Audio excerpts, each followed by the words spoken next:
Welcome and good afternoon, colleagues, to our third webinar um, in the series of AI webinars that we've been hosting here in the College of Humanities.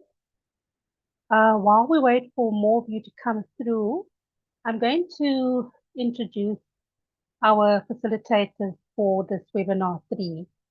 So we're really honored now to have our lead in terms of the guidelines that we've put together at the institution. And we have Prof. Donrich Stalder, who is a full professor here in the School of Law, in the College of Law and Management. And he's quite a seasoned academic because he has published over 100 academic articles in both the national and international journals. And he's also served as the principal investigator for 9 research grants. So currently, um, he leads a project funded by the US National Institutes of Health that focuses on the legal aspects of using data science in health innovation in Africa.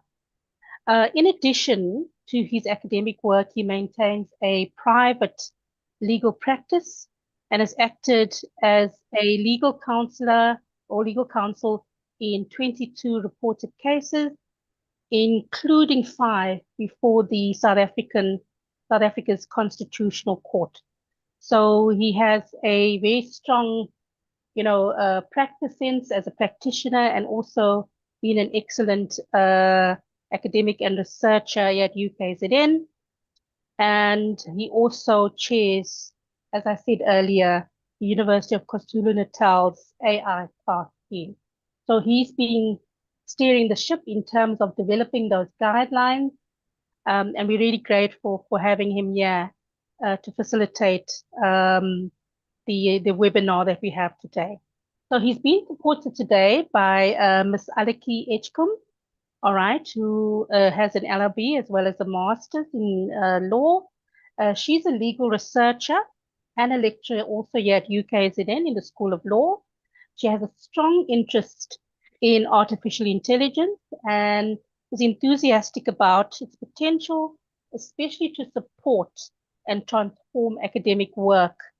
Aleki is also passionate about helping researchers to integrate AI tools into the research process. So without further ado, we have a really seasoned combination here now, and I know we're all attentively waiting to participate in this third webinar.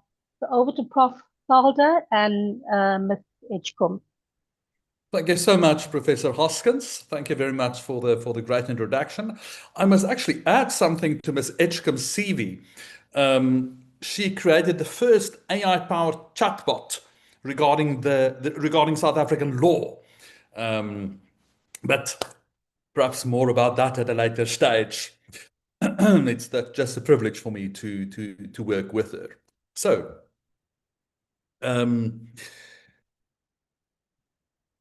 students, greetings and welcome to today's webinar. We're not here to talk about AI as some distant future idea. We are here to explore it as a tool you can put to work immediately in your research practice. For postgraduate students and academics, one of the greatest challenges is moving from an initial idea to a well-structured research proposal. Shaping a concept, identifying the right questions, framing a literature review, and situating your work within this broader system of knowledge and practice. These are demanding tasks, and it is exactly where generative AI can serve as your thinking partner. In this session, we'll not only look at how AI can accelerate the process of drafting and synthesizing and refining proposals, but also at how it can help us think in new ways. For example, using a systems thinking approach or some other approach to research design. To illustrate, today we'll use South Africa's bioeconomy strategy as our case study because it's a real world policy document that demands systemic thinking across, well, various sections, whether it's agriculture, health, or industry and governance. By the end of this workshop, I hope you'll see that tools like ChatGPT are not about replacing your intellectual effort, but about amplifying it, enabling you to focus more energy on the originality, on the rigor, and the creativity that truly matter in research. So I can get quite enthusiastic about this, and I will take you through some examples. We will work together on ChatGPT and perhaps a little bit on Grok as well, and compare them to start developing a hypothetical research proposal. And at some stages, I will stop and ask you to pose questions. I'm not going to follow the chats. Unfortunately, I can't concentrate on too many things at once. But at some stage, I will pause and invite questions, and then you're very welcome to raise your hand, and we'll take a few questions. And then around about halfway through this webinar, I'll give over to Ms. Edgecombe, and then she's going to concentrate on lit reviews and specifically using research-specific generative AIs, whereas I will focus more on general generative AIs such as ChatGPT and Grok. So that is the main division of our session today. So without further ado, let me share my screen. Give me a moment.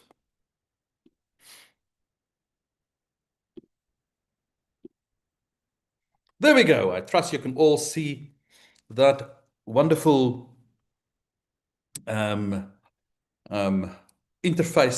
of ChatGPT.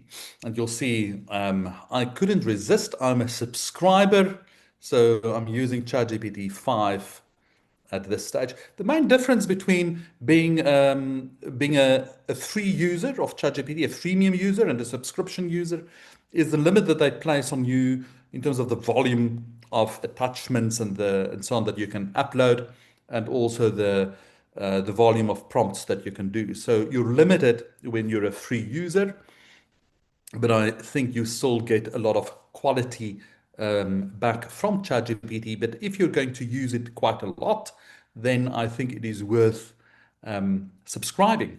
So let's start. I like ChatGPT, I must tell you. Well, I've experimented with the others as well, Claude, and we'll work with Grok a little bit and so on.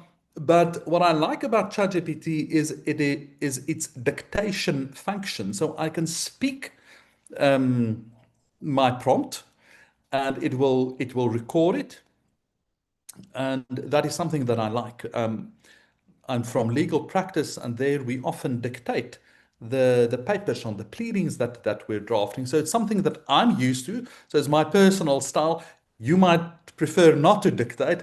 You might prefer to type. And I'm also not suggesting that ChatGPT is the best. In fact, I don't think it's, from a legal perspective, the best one to use, but it's just a matter of personal taste. And as I've said, I particularly like the dictation function. So let's start. ChatGPT, I trust that you can assist me with the following. I want to develop a research proposal for a master's dissertation in public policy within political science. And my topic must be something to do with South Africa's bioeconomy strategy. So I will provide you with some documents that I found online. I've looked through a few documents, and I found I've identified about 10 documents that I think are will be helpful just to start with this drafting process. So first, I will attach the bioeconomy strategy. So please read it in detail. And then you can also provide me perhaps just with a framework of how you think the research proposal should be structured. So I hope it's recording me accurately. Yes, it seems so. So that wasn't so difficult. So let's see. There I'm uploading a file. So it's already in the right place. Let me just look for the bioeconomy strategy. There we go. So I attach it.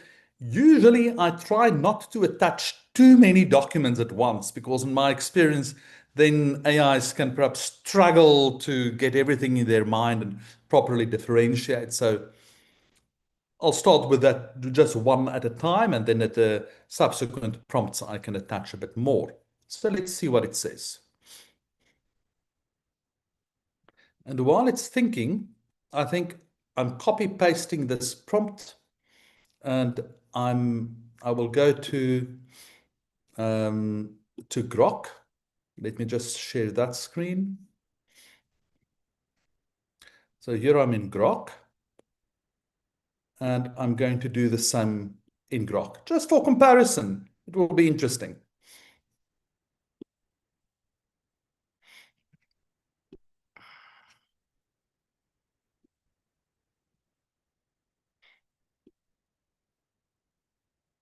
So uploading the same file, and let's compare what they're going to give us. Grok is thinking a little bit. Let's look at its answer first. So the problem with Grok, at least on my Apple Mac, is I can't dictate to it. So a little bit unfortunate. Okay, let's give it a moment to think, and I'll then go back to the other one. So this is what ChatGPT has told us. I've gone through the South African bioeconomy strategy you shared, and here's how I suggest structuring your master's dissertation research proposal in public policy with this strategy as your focus. So a title, it's suggesting a few titles. Let's see. Policy implementation and governance challenges, from vision to practice. Okay, also interesting. We can perhaps use it, not use it. So introduction and background, research problem and questions, then the lit review, a theoretical and conceptual framework, the research objectives, methodology, expected contribution, ethical considerations, and then proposed chapter outline, timeline, and work plan. So students, what's always very good is instead of asking generative AI just to draft a massive document, which is never very successful, is to break it down into smaller tasks. Because it finds it very hard to draft a long, a lot of content. But if you limit the content that it must draft each time to 1,000 words or less, then it's quite successful in drafting it. So you really need to break something down into sections and subsections and then draft bit by bit. But for ChatGPT to understand what it's doing, you first need to start with the overall picture. So this is the overall picture. Here's the research proposal. Here is the structure. And then you can start, okay, now let's start at the beginning with the introduction and the background. Draft an introduction and background for me. And then you can give it iterative feedback and improve just on that section. And when that's done, you paste it in your Word document and then you proceed to the next one. When everything is done, you have one big consolidated Word document, and then you can refine it again. Perhaps iteratively redraft sections again, ensure that the flow is good. So that as an approach usually works quite well. But now remember, we're at the very beginning. We've only told it, well, this is the broad topic. We've looked at the provisional structure. But at this stage, I'm not even interested in the specific bullets that it's showing there. Interesting ideas, and you can go through it. But I will first provide it with a lot more data that I found, and then make suggestions of how to integrate it. So later on, Ms. Etchcombe will tell you, will show you how she can use AI also to get relevant sources. My personal approach, I like looking for sources myself using Google Scholar. Perhaps I'm a little bit old-fashioned, but I do a big Google Scholar search, quickly go through the articles, quickly read, scan through the abstracts, and quickly decide which of them are relevant, which are not. And then I compose, I get a few of them that I download and also read so that I understand them before I feed them to AI, and then ask the AI to assist me in integrating them or synthesizing them. So that is my approach that works for me. But Ms. Etchcombe will show you an alternative approach that works for her, and that might also work for you. So there's not only one approach; there can be multiple. And I'm not going to read through all of this now immediately. Let's quickly go to Grok. We ask Grok also to do a few things for us. Let's see how that differs, if at all. Give me a moment.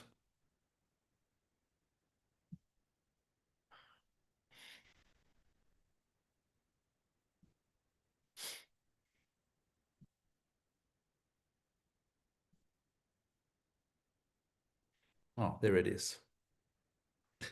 Okay. So you see the interface is a little bit different. And also you can, the style is also different in Grok. So framework for a master's research proposal on South Africa's bioeconomy strategy based on the provided document. I've reviewed its content in detail. It gives you a summary of what it is about.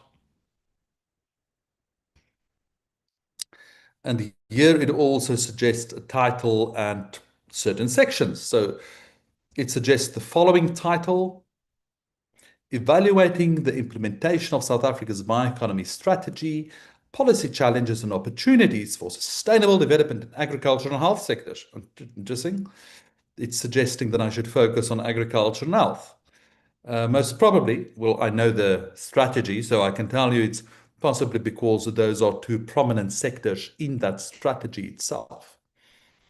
It's suggesting also introduction of background with some guidance on what it thinks I should put in it, a problem statement, research objectives and questions, lit review, obviously, theoretical and conceptual framework. See, students, how similar it is between these two AIs, eh? Methodology, significance of the study, timeline and resources. That's something interesting that Grok is including here. What are the resources that I will need and use? References. Okay, some additional tips. So you see, a lot of these things are standardized. Anywhere in the world that you're going to do a research proposal, there's kind of a standard format. But let's challenge that. I'm going to go back to my friend Chat. ChatGPT, I find something interesting. You are suggesting that I should identify my research problem and questions before the lit review. But how does that work? Shouldn't I first present the lit review, identify gaps in current knowledge, and after that state my research problem and questions? Are you now not switching two things around? Let's see what it says.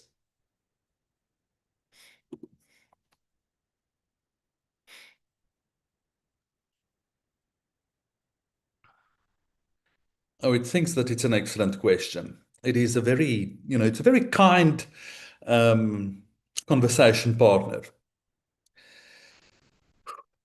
So it says that you're absolutely right that in the final dissertation and often in published articles, the sequence is lit review, identify the gap, state research problems and questions.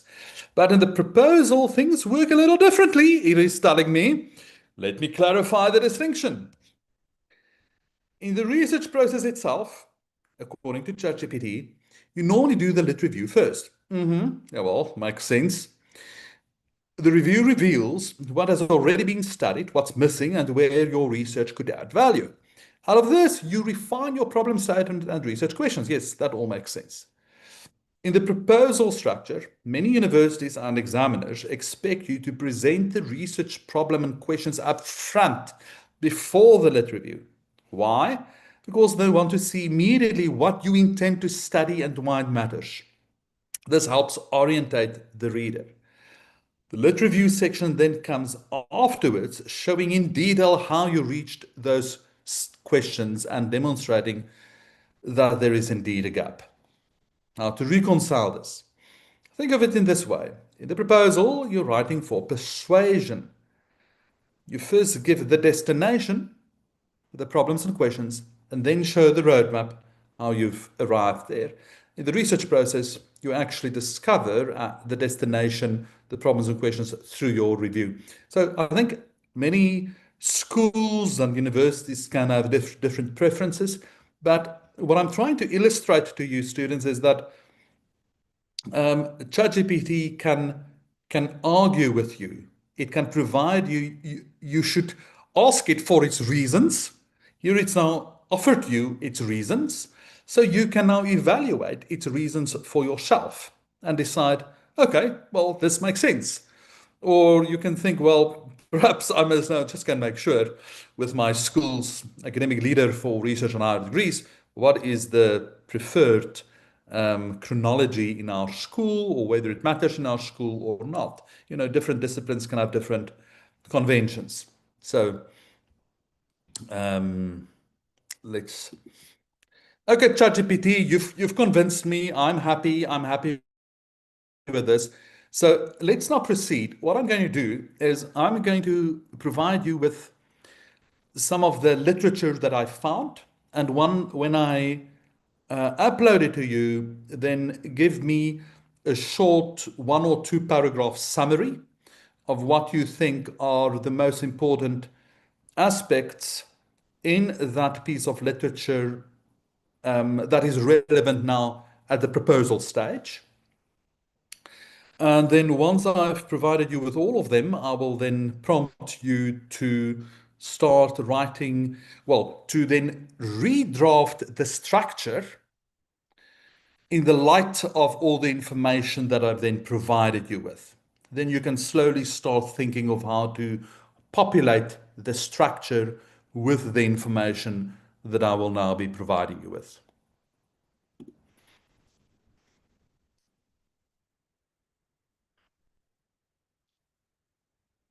Can you believe it? It has recorded me in something that seems to be a mixture of Dutch and Afrikaans.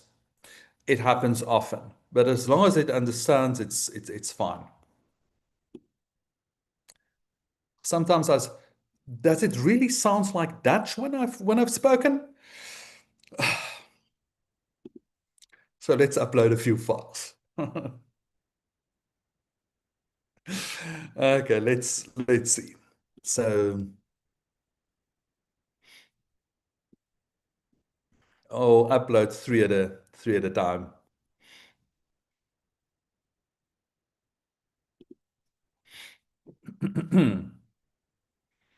I will try to switch to English from here on.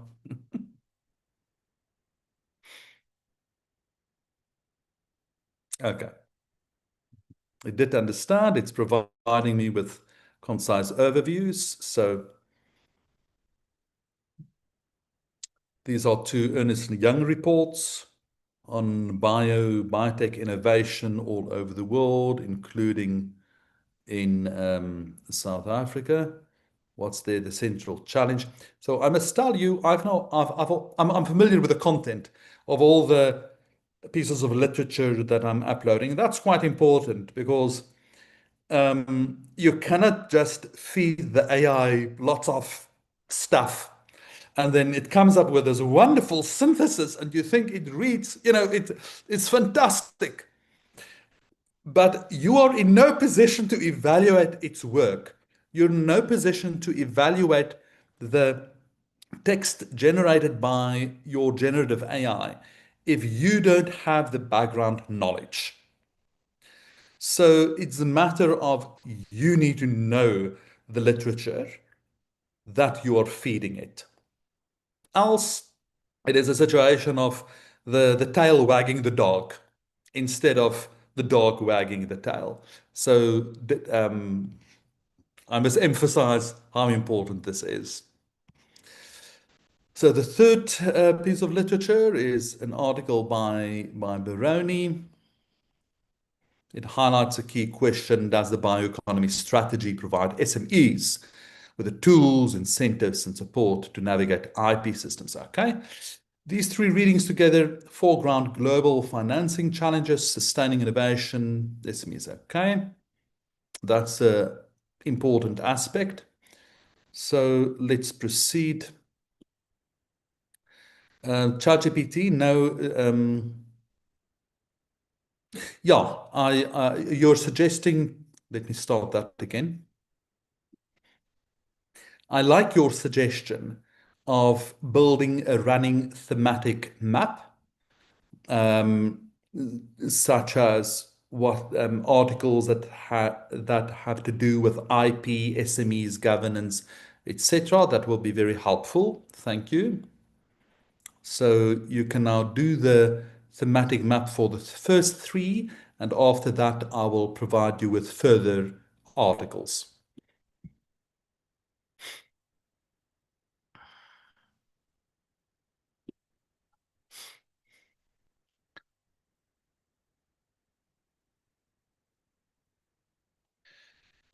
So this is its thematic map that it has suggested to assist me. So it basically it places the literature under thematic headings, and that can be highly useful. Especially remember, I'm not only going to use 10 articles. That's for a very, that's just for illustrative purposes. I trust that when you do research, it's at least 50 or at least 100 or 200 articles for your proposal. And eventually for the master's, it's hundreds. So so AI can really assist you just in managing all of that with under certain themes. Okay, so let's upload a few more so that we can make some progress here. Let's do 4 of them. Here are 4 more articles. So again, please provide me with the summaries and also update your thematic map, please.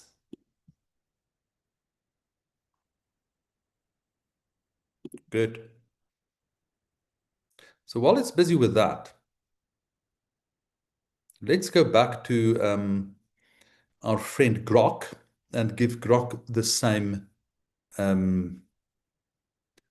Oh, wait a minute. I'll handle Grok in a different way. So it's giving us summaries again of these articles. I'm now not going to read everything, but if if I were you, then of course you should read everything quite attentively. So I found a very interesting MBA thesis on this topic. There is a national audit. These are academic articles. So there's a nice little, some nice diversity as well. Okay, now let's do our last batch of articles.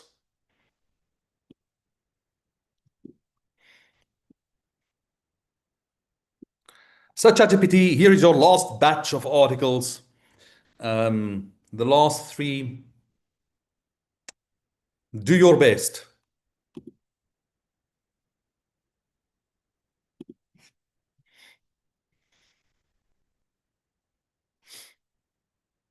Again, providing me with summaries. So now I've uploaded the original bioeconomy strategy plus 10 articles or other literature sources that are all related.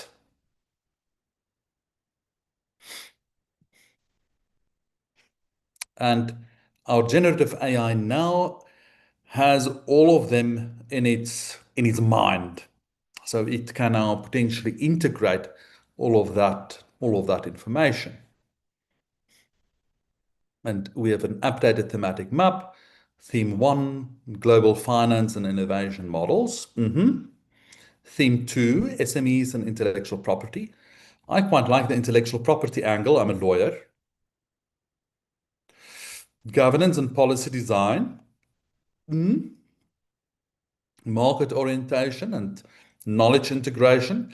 And these themes are so helpful when you're going to do your lit review, of course, because it's ideal if you can structure your lit review according to these themes. Human capital and clustering, theme 6, benchmarking and international comparisons. Okay, ChatGPT, now that you've got everything in your mind, let's now work on an introduction. The introduction should be about 2 pages or so. I think it's important to just give an overview of what is currently happening in this sector.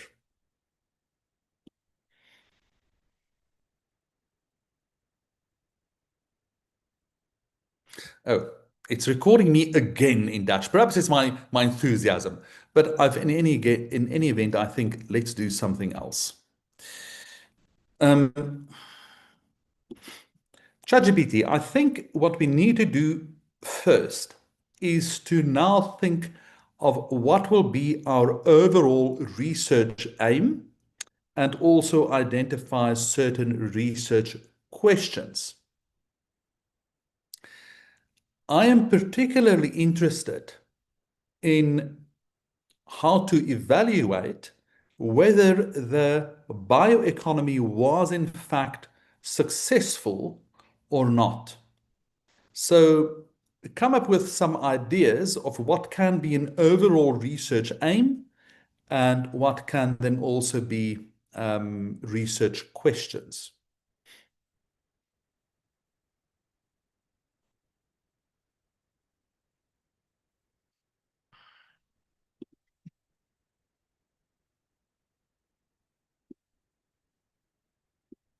ChatGPT, please answer me in English.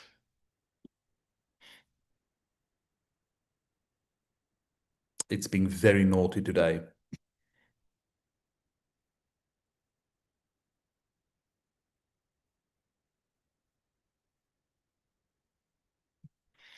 Good. Possible overall research aims. Evaluation to critically evaluate the effectiveness of South Africa's bioeconomy strategy in achieving the status. Okay. Comparative aim to assess South Africa's progress. Yeah. Relative to comparable emerging economies. That is a very good idea as well, because I know in some of the literature there's already been comparisons with Brazil, India, and Malaysia. Governance aim to examine how institutional design, governance structures, and policy choices have shaped the outcome of South Africa's bioeconomy strategy. Okay, and it's also suggested some questions, but I want to engage on this a little bit.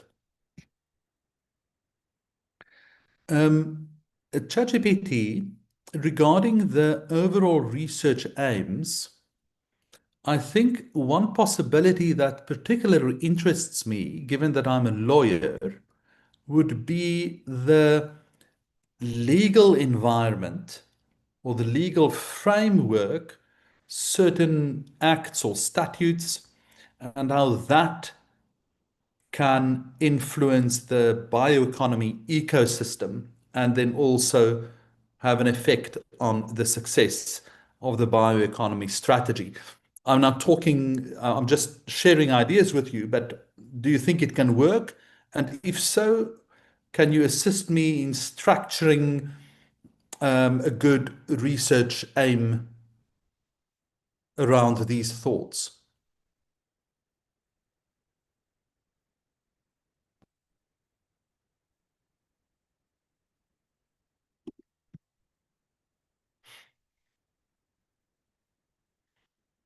Hmm.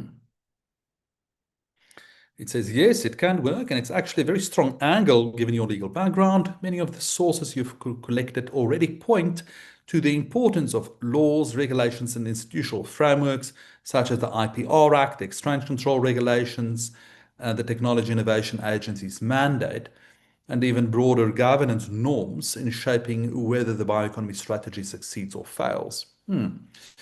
Here's how you could shape this into a research aim: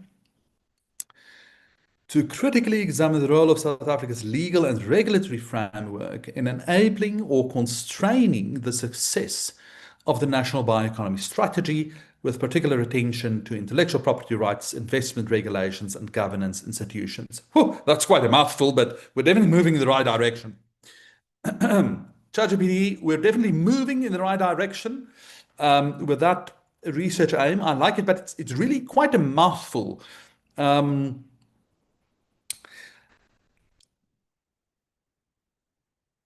But on the other hand, it is a research aim. As long as I can have a title that is more catchy. So, would you mind suggesting a few options for a title?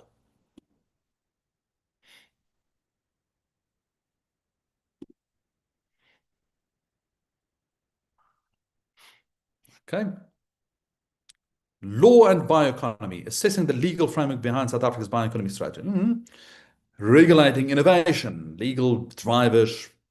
Oh, quite a lot of options here. Well, I can go through them and then sleep on it a little bit. Let's have a look at the supporting dimensions. Breaking that down, the research would involve mapping the legal environment, identify and analyze key statutes and policies, okay? Assess the intended, evaluating impact, comparative normative assessment, okay? All good ideas.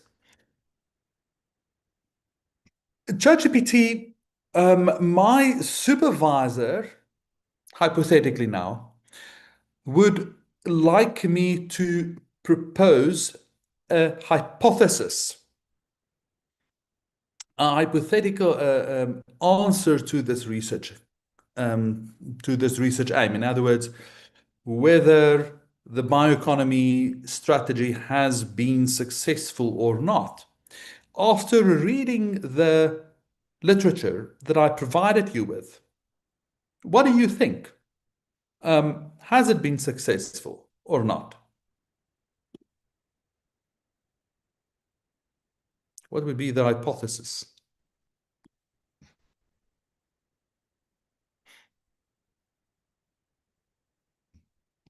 Because in some disciplines, they require hypotheses. So just to experiment with that.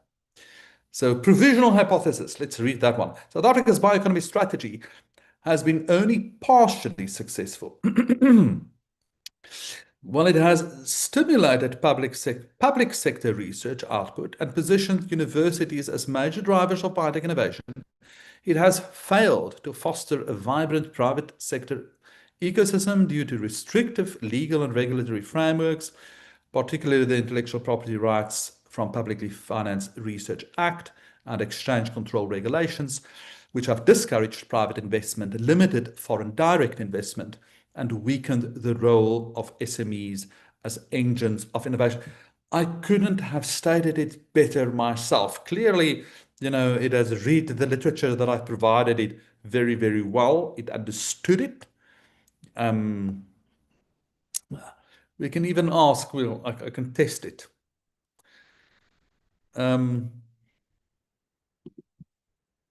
ChatGPT, one of the articles that I've provided you with was a study that used patenting, biotechnology patenting by South African entities as a proxy for biotech innovation. Care to elaborate a little bit more on that, and perhaps including a reference to that more explicitly in the hypothesis?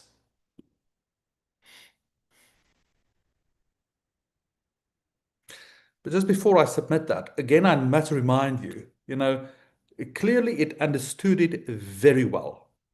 I can tell you because I know the literature that I provided it with, but that exactly is the point. It can also misinterpret. It's not always correct.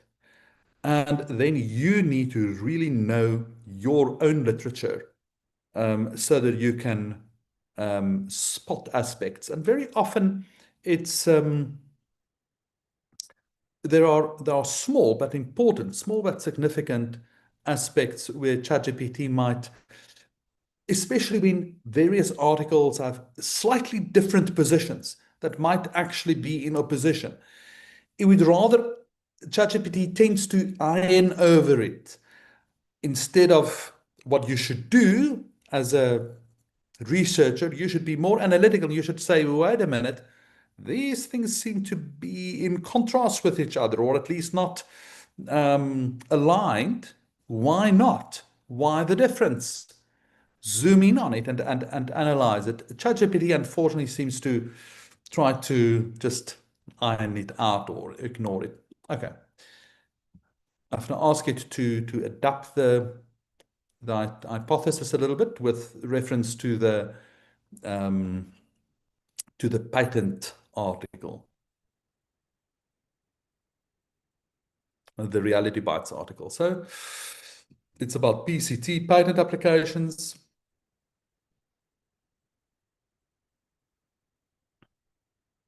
South Africa's biotech PCT's application grew 7-fold,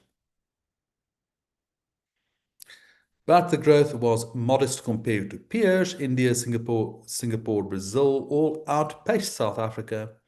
There was a structural shift. In the 1990s, private firms contributed about 60% of biotech patents. By 2013, that had collapsed to about 5%, while universities' share rose to over 60%. Okay, so here is a refined hypothesis. Although South Africa's bioeconomy strategy has coincided with a modest increase in biotech innovation, as measured by international patent filings, this growth has been weak compared to peer countries and structurally unbalanced. Patent data show that innovation has shifted overwhelmingly to universities, while private sector participation has collapsed. This outcome suggests that the strategy has been undermined by a legal and regulatory framework that discourages private investment, stifles foreign direct investment, and constrains the development. Okay, wonderful. I think it's a great hypothesis. So,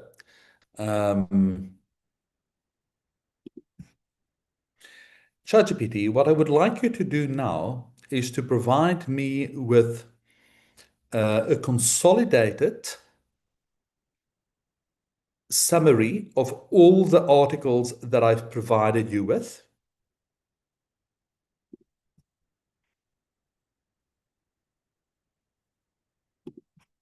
Sorry, apparently I'm speaking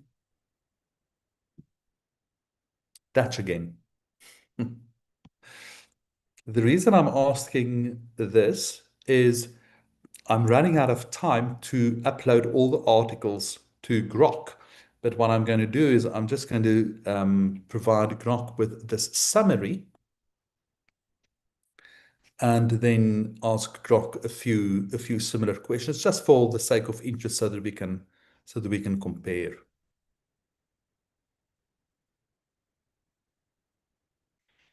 So I'm copying that,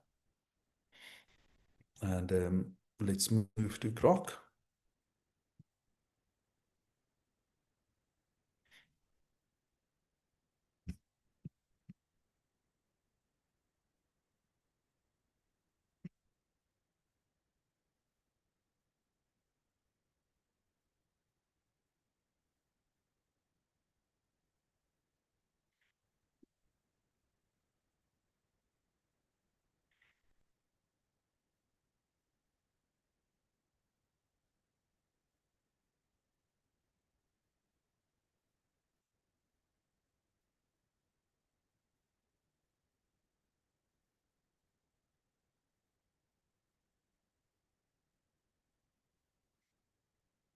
So I think Grok is now just reading it. So we're not giving Grok the full articles, but I just want to also ask it to identify certain research questions for me.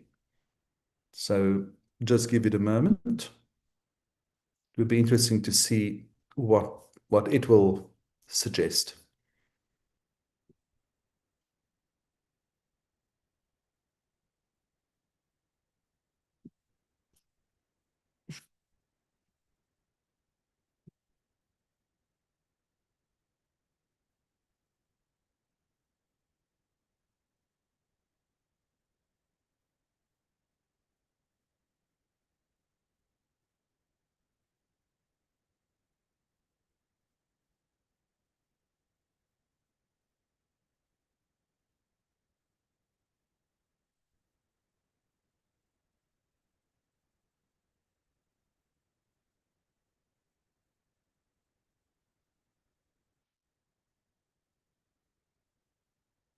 Hmm.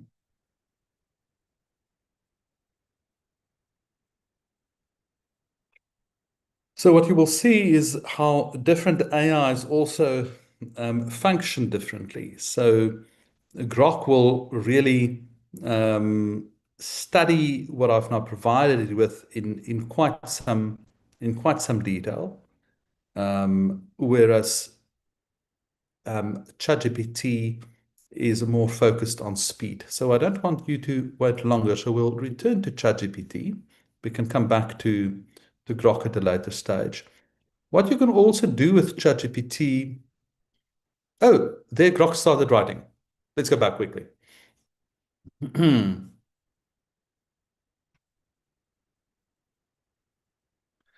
Each time I must just search for it. There we go. So thoughts. Lit review, challenges and opportunities.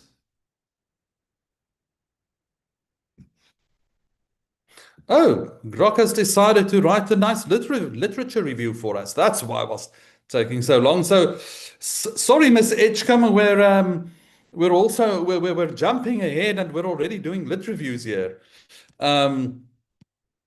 So have a look, global contexts. Remember ChatGPT also identified themes for a lit review after I provided with all the articles. So global context, finance, innovation, and comparative lessons. And it's referring to those reports. You know, it's really written, it writes in a very good academic style with typically an author date style. SMEs, intellectual property and commercialization challenges. So immediately, both of these AIs can spot themes and group together the articles that you provided with under themes. And that can really assist you because very often I find that my students struggle to really identify relevant themes and then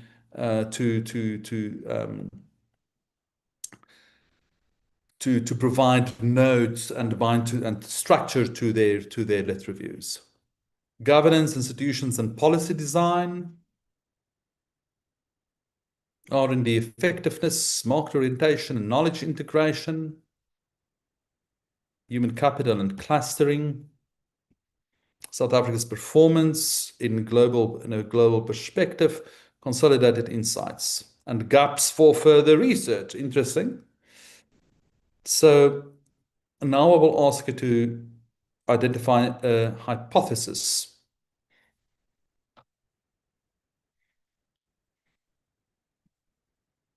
You can do the same with research questions and overall aim, all of these things.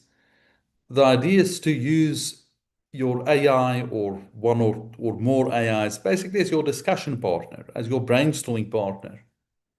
And what they provide you with, you can also paste in a Word document and refine a bit and paste it back and say, well, what do you think of this? Does it work? And get its feedback. I think what is very important, and I'm now I think saying it for a third time and the last time, is you just need to know your literature very well yourself. Else, it's definitely a situation of the tail wagging the dog, and then you can position yourself for big trouble, very big trouble. So let's give it a few more seconds. Be interesting to see the hypothesis that it will be formulating from a legal perspective.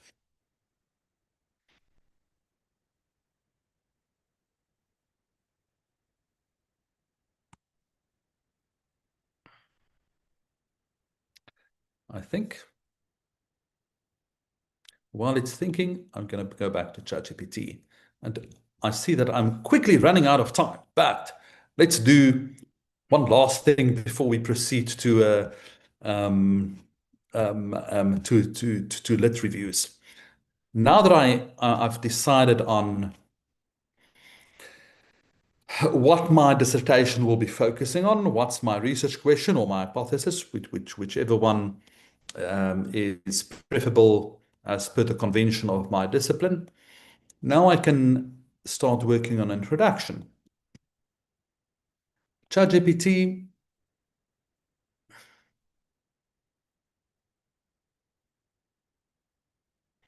I'm very happy with the hypothesis that you have suggested.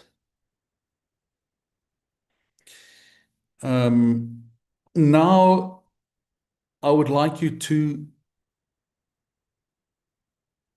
generate a rough first draft for an introduction.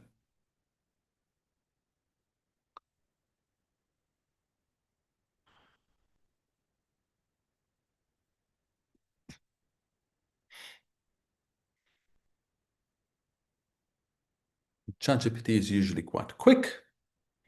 Great, let's move towards the first draft of your introduction. I'll structure it as a flowing academic introduction that sets the stage, motivates the research, identifies the gap, and leads into your hypothesis. Isn't this wonderful? I wish I had this when I was a student. This is a rough draft, so it can later be sharpened and tailored to your university's formal requirements. Okay?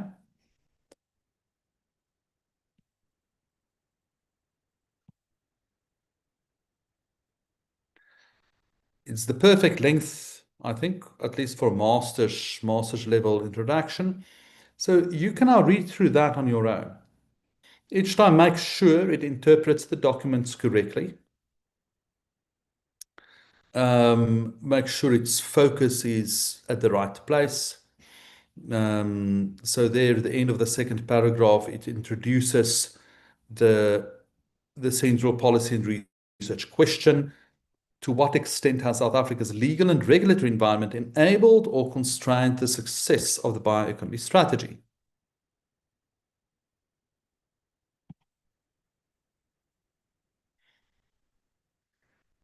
These dynamics suggest that South Africa's bioeconomy trajectory cannot be understood without close examination of its legal and governance framework. Very true.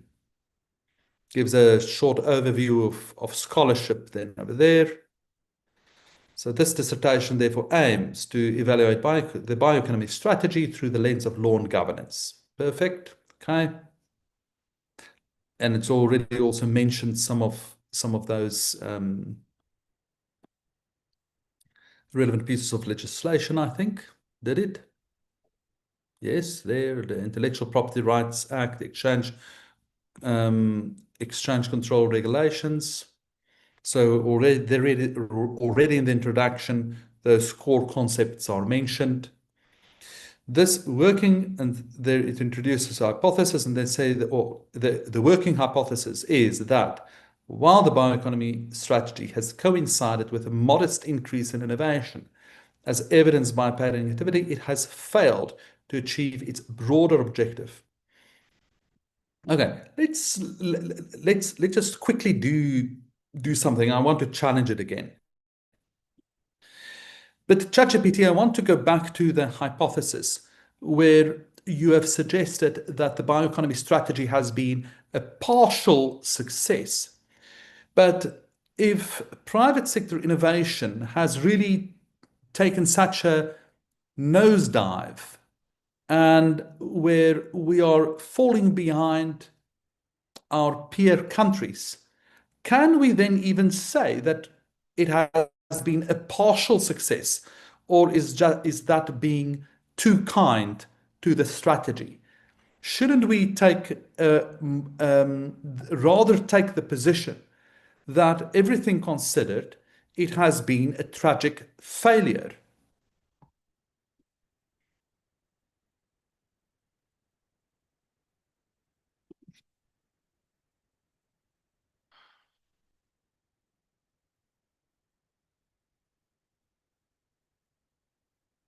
So it is now justifying its position. It says, so for the partial success framing, evidence for it, yes, there is patent data showing innovation output has modestly grown.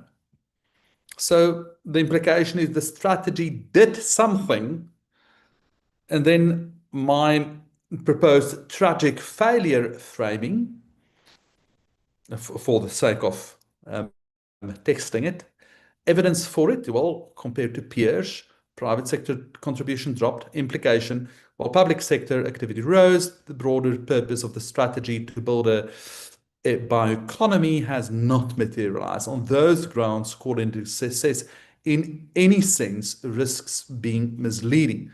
How to resolve this? It comes down to how you want your dissertation's analytical voice to be heard. If you want to strike a balanced tone, partial success might sound more diplomatic. If you want to make a bold, critical argument, which examiners often like when it's well supported, tragic failure is more compelling. It shows you're willing to take a firm position grounded in evidence. So he then reformulated a suggested stronger hypothesis.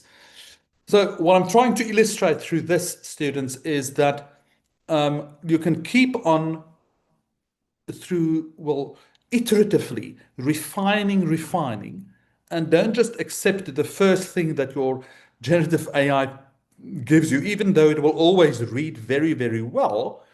Don't just accept it. Think about it critically, challenge it, and perhaps rework and rework and rework again.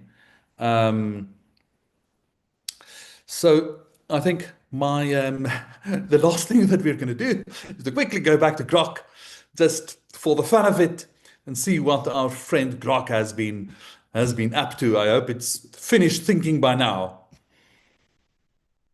Okay, where are we? Um, Proposed hypothesis for your master's dissertation. Just want to scroll quickly.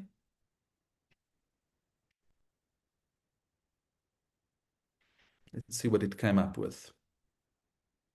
Proposed hypothesis.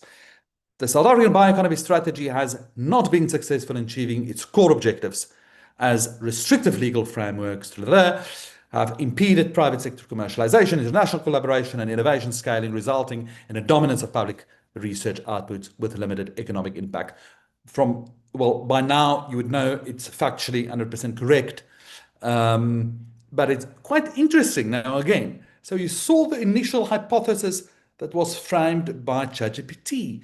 It's kind of trying to be more friendly, partial success and so on. Well, Grok, I think, is a bit more direct.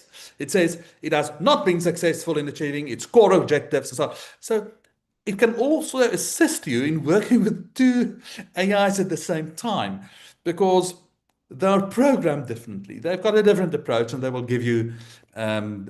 definitely give you a different result. Of course, not radically difficult, well, sometimes, but just in this case, you would have seen now the change in approach. Remember, I first had to challenge ChatGPT to get to that more bold, stronger statement. Well, this is in fact the first one that Grok gives me after I've just given it this instruction that I need to come up with a hypothesis, whether it's been successful or not, from a legal angle. And it also gives you a lot of it gives you its rationale, and other supporting thinking that will really benefit you reading to understand where it's coming from. And it can also just deepen your understanding generally, or it can assist you in seeing where it went wrong in its reasoning. Okay, students, I'm going to stop here. Let's take 5 minutes questions before I give it over to Ms. Edgecombe. Professor, during this time, I was also just in the Q&A, and there are some questions that I think will be helpful to answer live. Wonderful. So if you would like to summarize them to me. Right. Yeah. There's some along the same theme. So I think I'm just going to put it with regards to themes. Yes. The one question I thought is important to answer is not that it had to do with the research proposal in particular, but has to do with using generative AI in analysis. So if you have got data that you're going to analyze using ChatGPT, Yes. does that have to be part of your protocol, when you're seeking ethics approval? And Yes. I thought, just because I know that you have used that before, just the student asked, if it's already gone through and that wasn't actually mentioned, what happens at that point? Do you actually have to seek a new ethics approval for that research to upload it onto a generative AI? I know it's a little bit of a side issue, but I thought Yes. we could answer. Excellent question. Highly relevant. The answer is yes. It must be part of your methodology. And because it's part of your methodology, if you're going to use generative AI in your thematic analysis of that's part of a qualitative analysis, then absolutely, it's part of your methodology. Your methodology must be submitted to ethical clearance. So if you've already got ethics clearance, then just submit an amendment and say, I also now want to use ChatGPT 5 as part of my qualitative study. And this in brief please, no personal information being uploaded onto any of these generative. Again, a highly relevant question. Yes, because a lot of these students, I think, are dealing with interviews, etc., which may contain very sensitive personal information. Obviously, you want to anonymize that, de-identify that first before uploading it onto any of these tools, please. Absolutely. Ms. Edgecombe is 100% correct. You must most certainly make sure that you de-identify the information first before you upload it, especially if you're working on the free version. If at some stage, hopefully, the university purchases an institutional license, then the university can negotiate that none of the information that we submit to the AI can be used for any purpose other than only the prompt. And at that stage, one would then be able to upload personal information in a legal way, because then you're only going to use it for research and for nothing else. But the problem, of course, at this stage, especially if you're using the free version, in the free version, any of the data that you submit can be used first to improve OpenAI's or whoever the provider is to improve their services, and often also to include in the knowledge base of their AI model. So what you're effectively doing is you're giving that personal information away to somebody else to use, and that, of course, is not acceptable and, in fact, unlawful. So you shouldn't do that. If you're using AI for such kind of analysis, make sure that you first de-identify your data set before you upload it, before you submit it to the AI. Highly relevant, highly relevant. Yes, I hope that answered for most of you, especially in the social sciences, who would quite well, could want to make use of it, especially for picking out themes, etc., from your interviews. Great way to use the tool. Just a word of caution there.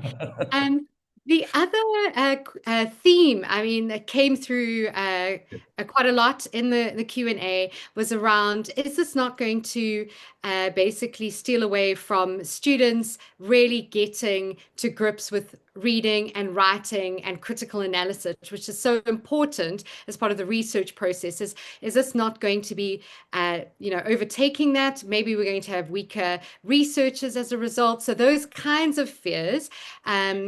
How can this be used in a way that is actually supportive of critical thinking? And for those students who aren't going to use it that way, are they just going to bypass it and actually maybe be cheating is the feel, making use of these Yeah, concepts? What's your look, thinking?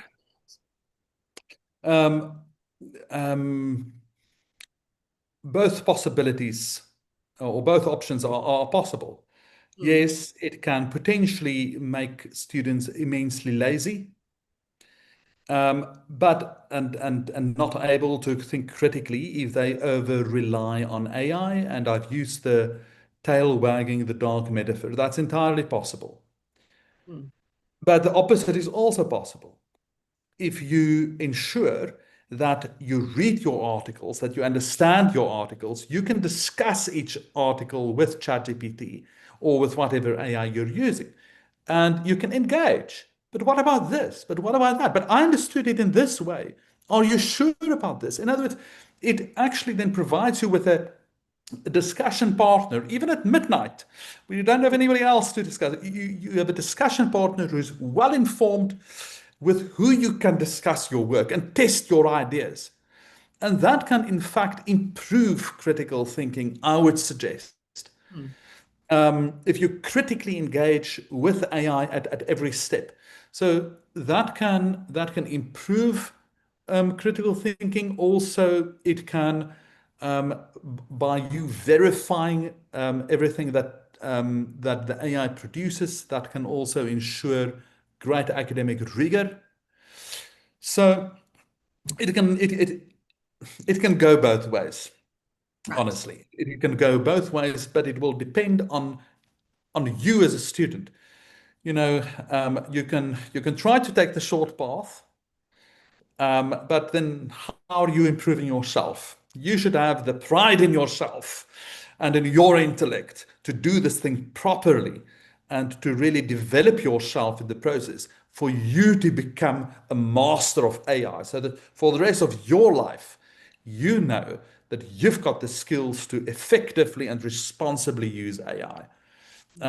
Because if one of those components is missing, then I think Hmm. I heard something interesting at a discussion recently where people often ask, well, will AI take my job? And Hmm.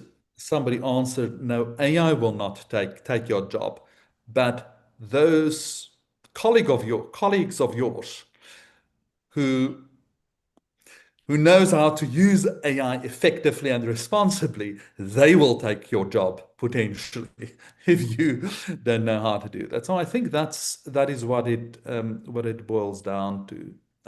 I think. Other Yeah. questions? Yes. Okay. So another question is, how do you actually integrate?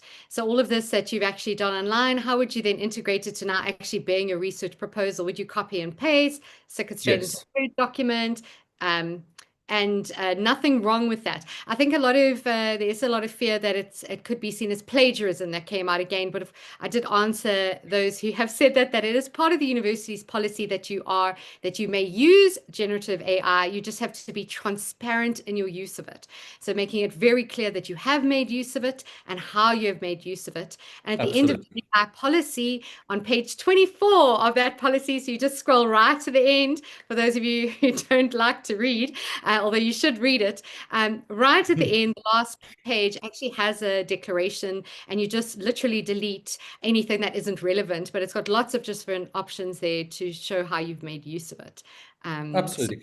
And well, what's also important in it, in the policy, is that when, as a postgraduate student, you use AI, you must retain a record of it, and you must be very transparent about it and share that with your supervisor as well. So when you present your research proposal, to your supervisor, together with it in another Word file, is your record. Sorry, your record of all your interactions, all your prompts and feedback from the AI, so that your supervisor can see how you've used the AI. And it's not to police you, because you're encouraged to use AI, but it's there so that your supervisor can understand what is your level of comprehension of that work. Was it just the AI that now fortuitously put together this wonderful hypothesis, etc., etc.? Or did you actually engage with the AI? Is it your work, in other words? Because at the end of the day, when we give you a certificate that you've got a master's degree, it means that we are certifying that you're a researcher. You can do analytical research. When we give you a certificate as a PhD, it means that you're an expert in your field. So now that you can use AI, what I now do quite often is I've got a discussion with my PhD students, for example. We sit down for 2 hours for coffee and we discuss the work. We discuss the content. They must convince me that they're an expert. In fact, they must convince me that they actually know more than I do about that topic. And then I know that they can now use AI to help them formulate this and help them formulate that, because they know their stuff. So Professor it Zelda is means, not lying. sorry? I said, Professor, you're also not, you're not lying, because Professor Thalda is my supervisor for my PhD, and we have many very animated debates over everything. Absolutely, absolutely. So it means I cannot just be a passive or I can't supervise at a distance and just like in the old days, read the next chapter and assume everything is fine back at the ranch. And so I need to engage with my students.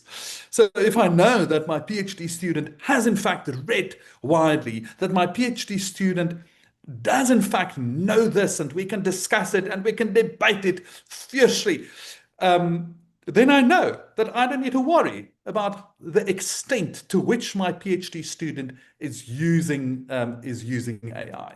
So that is the only solution. Yes, it will take a lot more effort from supervisors. And also that the record of your interactions is not to police students, but it should rather be something that the supervisor and student can look at together to think, but I can tell a student, for example, I think you should take more control of how you use AI there. You can't just let it do all of that. And you've given it these 10 articles. Let's discuss those 10 articles. I want to make sure that you've read them, that you understand them. Because if you don't, then it's the tail wagging the dog.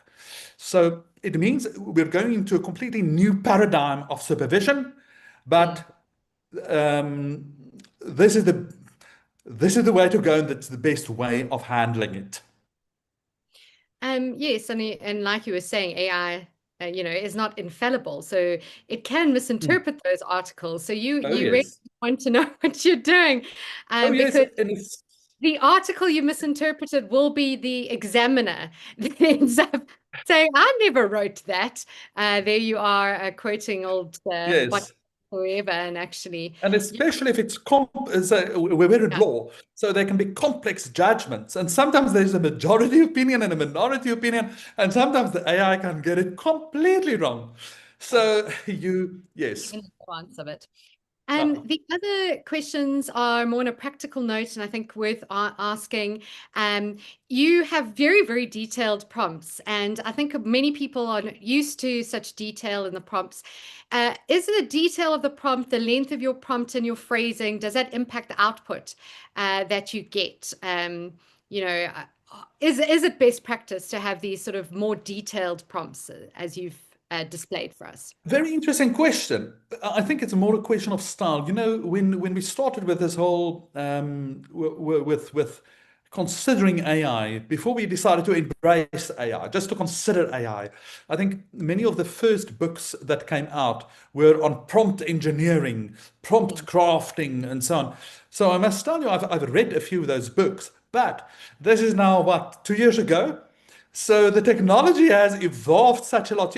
Originally, I can still remember at the beginning of the year, I had a few seminars with our LLB students, and I told them, well, the principles of prompt engineering. First, you need to create context, and so on and so on and so on. I think now generative AI has evolved such a lot that it is very good now to understand context, um, and understand what you're implying, etc., and how different prompts follow on each other. It's very good at human interaction. Um, so there's a big Yeah. debate now over prompt engineering, whether we can even call it prompt engineering or whether it should rather be prompt crafting and what is actually good and so on. I think the basic principle is just be clear. There should be clarity in what you want. Um, and of course, if it's necessary to create context, that's also good. But nowadays, especially if you've got an account with an AI, it can memorize so many facts about you. So it always has context of who you are, what you're busy with, etc. It will address me on my name and so on. So it's a very it's it's a very fast evolving field.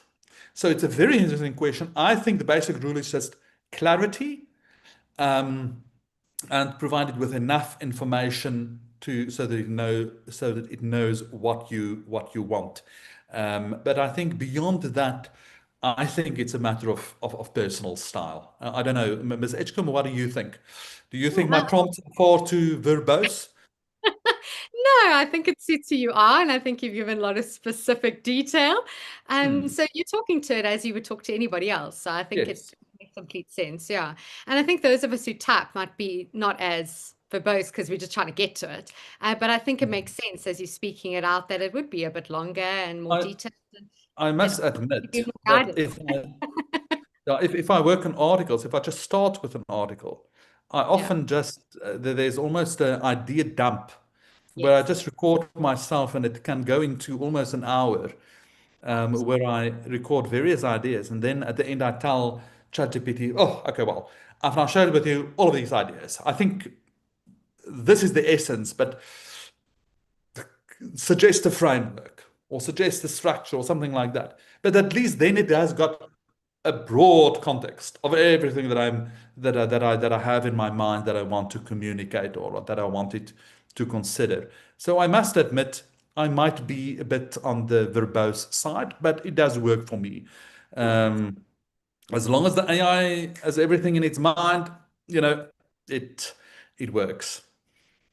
Yeah, and I think, like you were saying, your background really pushes you towards that because Indeed. people in your field, you think through speaking, so that actually makes complete sense for you to use Hmm. the Hmm. audio, and other people think through writing. So you've got to do what works for you. I think the final question I'm going to take was also a bit of a theme, was about the subscription versus free versions. I've already answered that, and I think you've already said that the university does not have a subscription. Not at the So moment. not at the moment, but all of these tools are available on free versions online. So a lot of people ask how to download it. You literally just go to the website, and maybe we can just pop that into the chat. But it's normally really easy. ChatGPT, you Yeah. just Google, or it's Grok, then or there's actually so many, Claude, and maybe some of you in the chat who've made use of other AI tools. You're very welcome to pop it in there. Although we have favored, obviously, ChatGPT in this seminar, really it's just to illustrate what it is possible to do. So obviously just using one or two, it's not because, we're pushing one or two. It's just because, well, we had to choose something to illustrate. And most people are familiar with ChatGPT, so that made the most sense to illustrate with something that is more widely used. So that was the Indeed. decision there. There was no other reason for it. Okay, I think I've hopefully got the major. I mean, there were some questions on how on earth do you mark now a ChatGPT response. And I know there was one lecturer who suggested you just put it back in ChatGPT. ChatGPT marks itself. But I mean, maybe that's something more philosophical and another a question for another day. So I know that was raised, and I think that is a concern, but we can come maybe back to it unless you have thoughts on it, but I think today is mainly about training people how to use it. Yes. And maybe we can, if we have time at the end, we can maybe strategize around. But I think it's now over to you, Miss Edgecombe, to All do right. some lit reviews. Okay, right.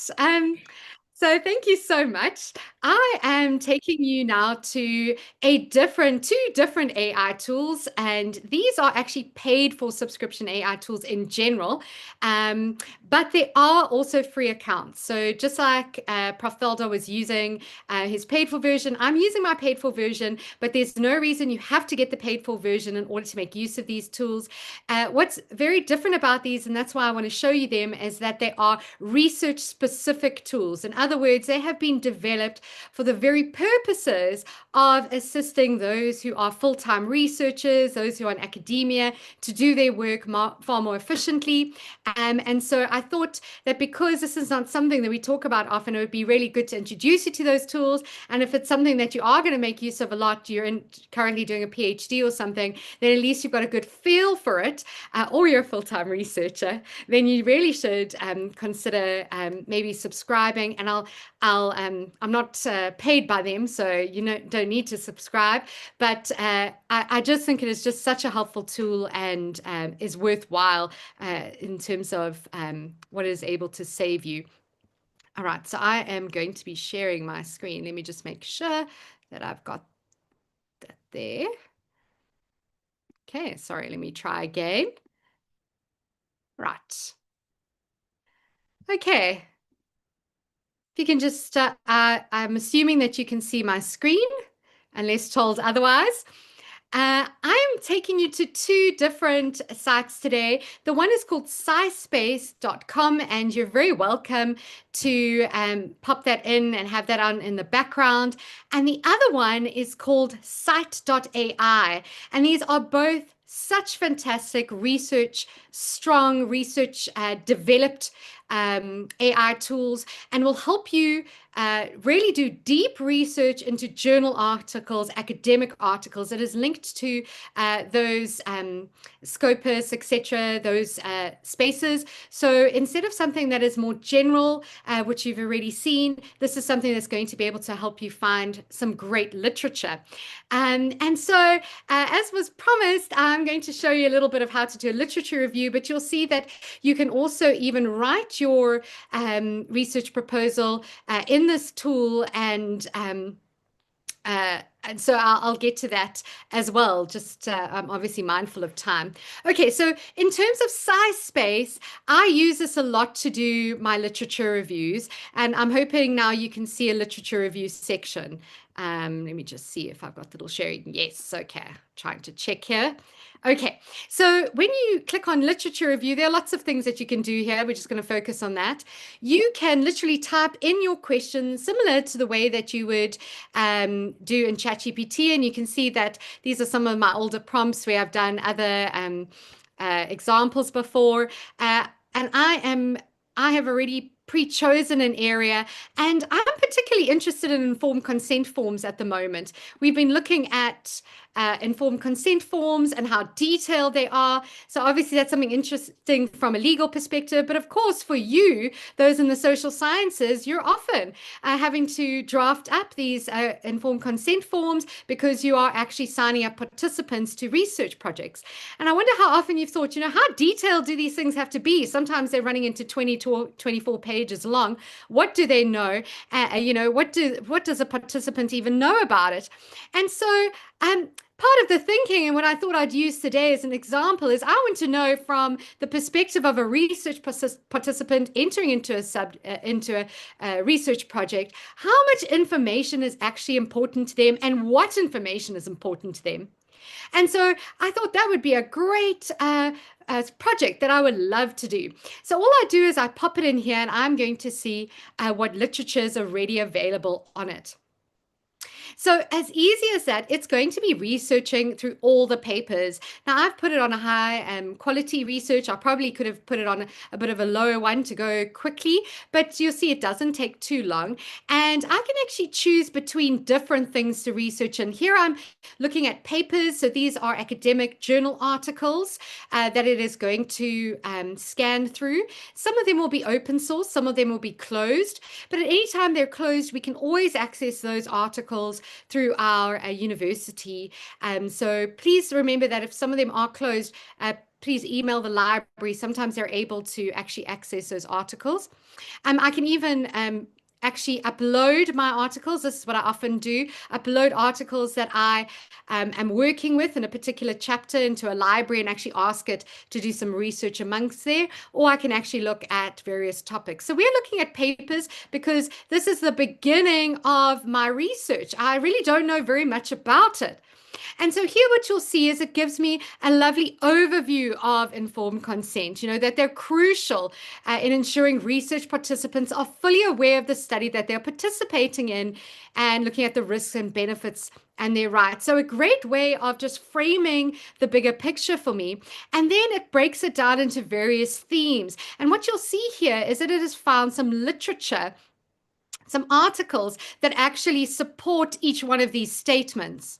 So very, very powerful in terms of actually finding those relevant resources. But you're going to see how much more I use it in terms of that. I will never just copy and paste from here. And I think that was some of your concern, is that, is this thing going to just write it for everyone? It's near impossible to do that, because ultimately, like we were already saying, it's nothing is free of hallucination just as yet. So everything you're going to have to check. And also, you don't want this writing your research proposal necessarily for you. It's supportive, and I'm showing you how you would make use of that. Okay, so here we've got the various different areas: purpose and study design, confidentiality, participant responsibilities. So these are some of the themes that have come through the literature, and here it was only in the top 10 papers. I could have had 5, but you'll see that it actually is pulling these insights from far more papers than that. Here I've got 100 papers. I can make it more, as far more, but I've limited to 100 for the sake of time. And then I can also see various insights with regards to each one of these papers.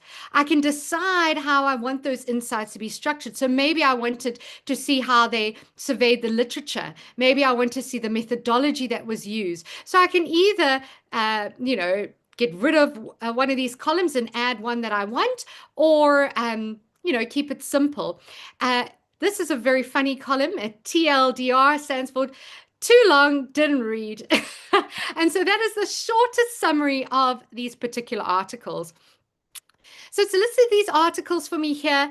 And so I've got a PDF connection to it. That little open lock means it's open source. So I know that as a minute I click on it, it's going to take me to the PDF. Okay, so that's wonderful. All right, so that's one thing that it's automatically doing. And you're going to see some of the other benefits as well, that we can actually read that PDF within the SciSpace. So I'm going to click on the hyperlink, and this allows me to actually see it within SciSpace. And then I can ask various things. I can actually chat with the paper. So the paper is over here. I can actually pull it into bigger view. So it's just going to take a moment to load. And I can ask certain questions about it. Explain the abstract to me. What are the conclusions of the paper? What were the results? And if none of those questions really match, I can actually just type that in the chat here and have a conversation. It gives me some options that I might want to pick from, and it allows me to put my own questions. So maybe I'm going to just ask about the results of that particular paper. And so through having this functionality, you can actually see that you're able to have a conversation with this PDF, and it actually says it's going to be stitching those insights together. It's going to take a little bit of time to obviously pull through those results. The other thing, and there it is. Okay, so now I have a concise answer to my question. I wanted to know about the results. And so it breaks it down for me, but more than just doing that in bullet form, it actually takes me to those particular aspects in here. So I'm able to click through, and it's telling me where did I get that from, so that I can really check that it's not just making this up. Okay, so you can use this to help you read articles. The other thing is if you are exposed to, you in an area that is cross-cutting. So I do a lot of work in the health research space, and so a lot of the articles that I have to read are data science related, and they have a lot of diagrams, mathematical diagrams that are explained in words again, but some things that I just want explained to me. And what's really great, it's actually got explain maths and table, and so I'm actually able to scan that, and it actually will give me the explanation.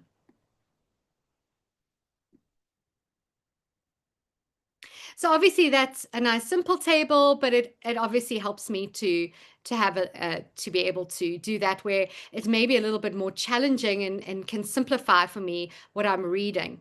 And so there it tells me it's a summary of the Asia Pacific countries, what's the main idea, explaining it to me. So if there's a diagram or something that I'm struggling to come to terms with, then this is a great tool, and I found it to be really helpful for more technical aspects.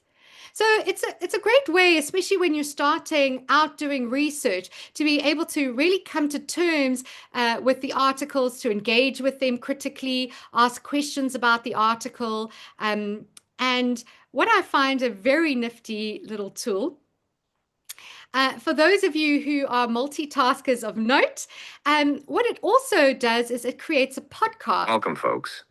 Today we are just. So, I mean, that was a really quick, I'll play it for you in a little bit, but I just wanted to tell you, it creates a podcast, and this is an AI generated podcast, and they try and make it really conversational. So you would never know that this was actually not pre-recorded by the authors, but there's just a conversation between two people, picking out the major aspects of the article. And a great way is if you have a lot of family responsibilities, or you do a lot of driving in the car, as I do, you can download these podcasts. If you think that this might be an article that would really be great, but you're not too sure, download, listen to the podcast, and then okay, I really need to read this article. This is one that's on the list. This is one that's really relevant. Discussing a multi-country survey on informed consent forms in biomedical research. It's a fascinating look at what participants actually want to know. I'm eager to hear this. What was the main goal of this research? The main objective was to understand the perspectives of research participants regarding the type and extent of information they need in informed consent forms, ICFs. Those forms we all sign before participating in a study. They're often quite lengthy and complex. Right. And that's a common complaint. So how did they conduct this study? It was a large multi-center cross-sectional survey across 7 Asia-Pacific countries. They used a modified Likert scale questionnaire, asking participants to rate the importance of various ICF elements on a scale of 1 to 5, with 5 being very important. They also included open-ended questions to capture additional information needs. That's a robust methodology. Right. So as you can see, really great podcast, able to just give me the major points of this article. And the purpose of this is really for me to be able to find what is going to be the most relevant literature that I really need to spend my time reading and reviewing. So it does it in a really lovely table, as you can see here. So these are all the articles, and very similarly, you have all those options. If it's here, they haven't got access to it, but it is open access. So you can always just follow the DRI to gain access to that particular article. And really great when you click on this again, you'll see that even here as well, you're able to save it, you're able to link it.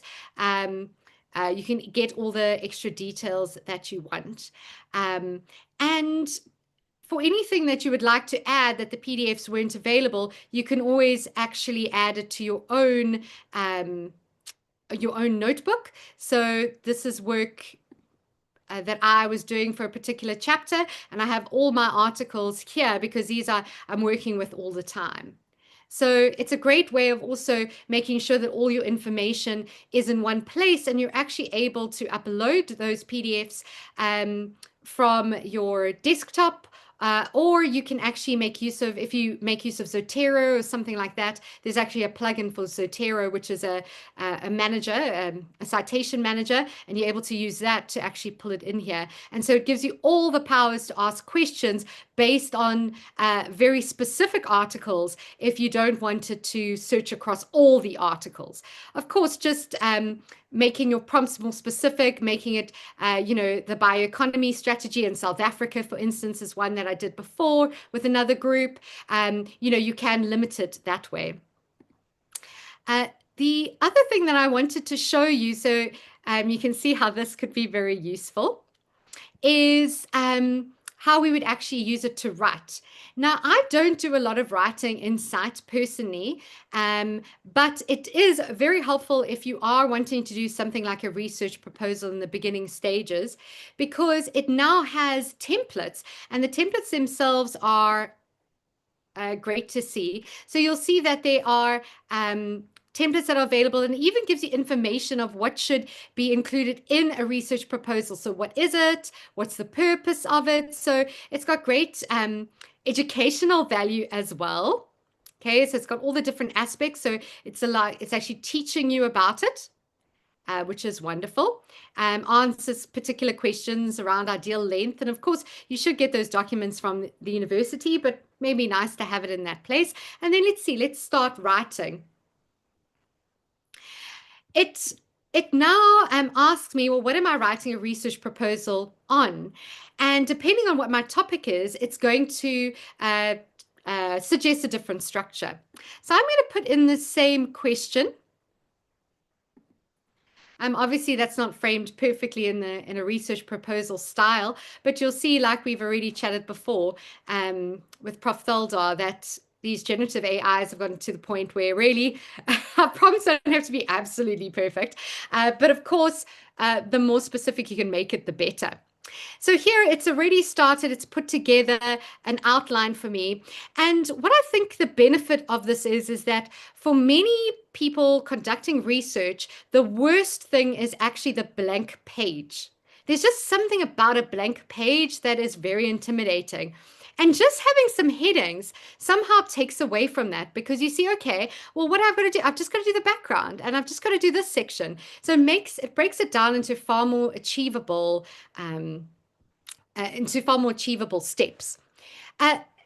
This is now generative in terms of when we're talking about generative AI.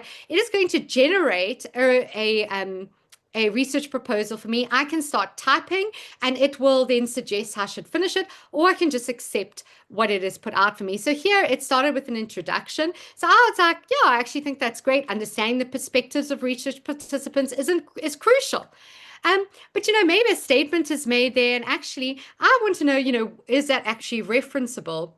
So I can actually pull up and it will actually show me all the articles where this is mentioned, or this seems like something that was particularly covered. Again, a word of caution. Like everything, this is fallible. So by no means do you use it in the way that I'm now illustrating for the sake of time. These here should be things that you already know. So it's just helping you quickly access them. But what's great is that suddenly I know that Prof. Theldar did something on this, and I just can't remember which article it was.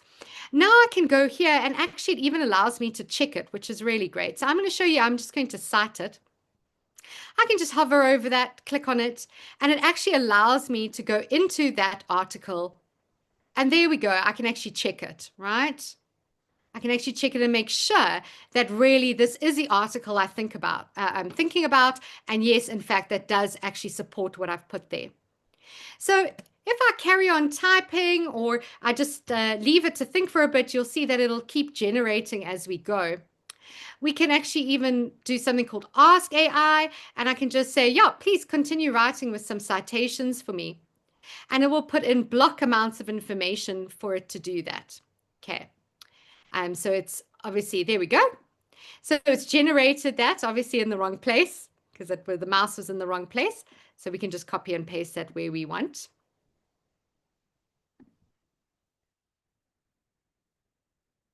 I'm just going to, obviously for the sake of time, it's obviously not in the right place. but let's just see. Oh, paste isn't coming up. Well, we'll just do that again. Let us say under discussion.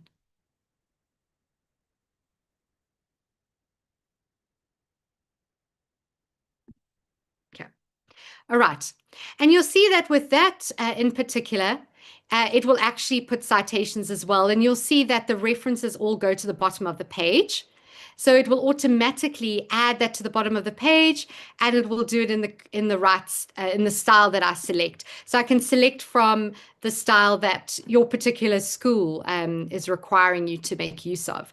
It does use mainly the in-text citations, which isn't great for people like me who are lawyers and we use footnotes, but for you in the humanities, it actually works perfectly. So here, just because I've thought a little bit, it will add more information. I can also start typing and it will just end off whatever I've said. So that's kind of a fun thing to do. You don't have to accept the suggestions. I'm just showing you.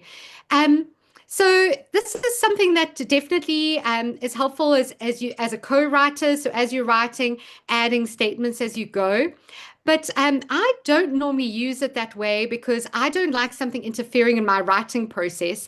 Like we're saying, people think in different ways, and I realize I only really think when I'm writing. I find the process of writing very important in how I'm understanding it. So this being written for me actually doesn't help me. Where someone like Prof. Thalder, he really thinks very well when he speaks because he's actually used to doing that. So you've got to find out what works for you. And if this kind of blocks your way of thinking, then I wouldn't suggest using it in this way. But you wouldn't have to use the generative aspect of it. You could actually type it up. And what I've done for grant proposals previously, where I had a very quick turnaround time and I had to do a lit review section, but one that was focusing mainly on the skills of the co-investigators and the research they had done. This is a great place to do that because I can very quickly just actually select that I want those particular researchers, and I'm able to type up and insert all their citations incredibly quickly.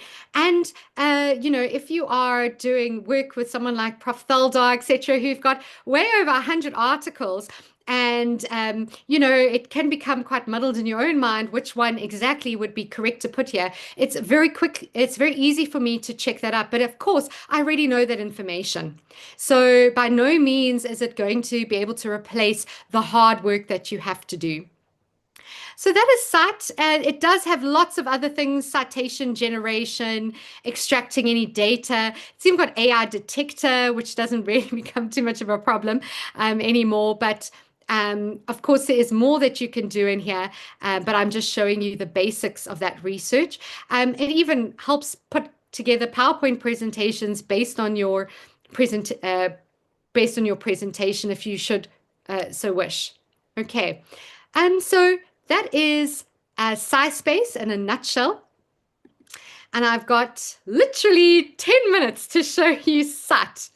Okay, so I subscribe to both of these. And what I wanted to say is if you do decide to have a subscription, so you're doing longer than a research project and actually think you're going to use this on a long term and really want to use it in multiple articles you're writing, please do not ever purchase either of these at full cost. All of these get promoted by these bloggers, etc., and there are always discount codes, so you should never be paying a lot for them.